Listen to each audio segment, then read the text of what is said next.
Que faire des bons serments intérieurs?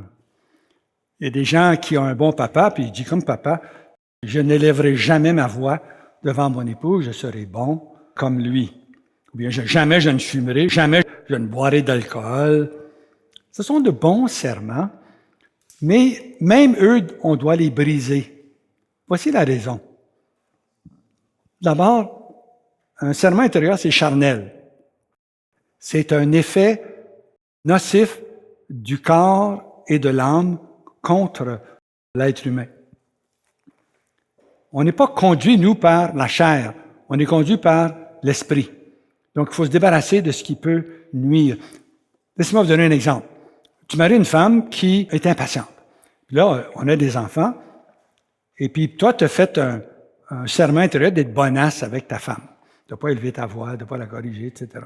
Mais elle a une voix là, qui critique son fils, même devant ses amis, critique même ses amis. Il y a des paroles méchantes, là. Mais il faut que quelqu'un dise à cette femme de se taire. Hein?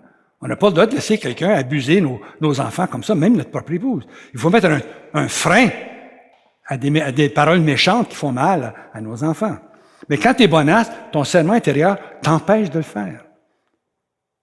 Des fois, il faut parler. Des fois, il faut lever la voix pour arrêter un mal. Comment découvrir maintenant les serments intérieurs? Bien, demandez-le au requérant. Cherchez des serments intérieurs derrière les pratiques du vieil homme qui ne veulent pas partir. À la racine des compulsions, on peut trouver ou ne pas trouver des serments intérieurs. D'autres facteurs peuvent rentrer en jeu. Chaque cas doit être discerné.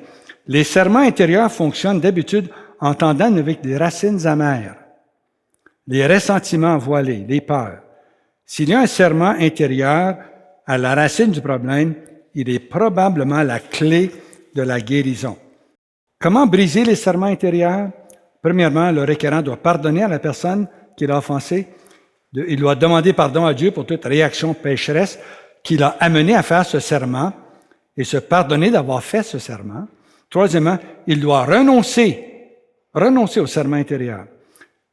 Quatrièmement, un chrétien conscient de son autorité en Christ doit briser le serment intérieur. Et ensuite, avec patience et persévérance, le suppliant doit surmonter ses vieilles habitudes. Il doit haïr le mal. Les serments intérieurs sont basés sur la peur et la douleur.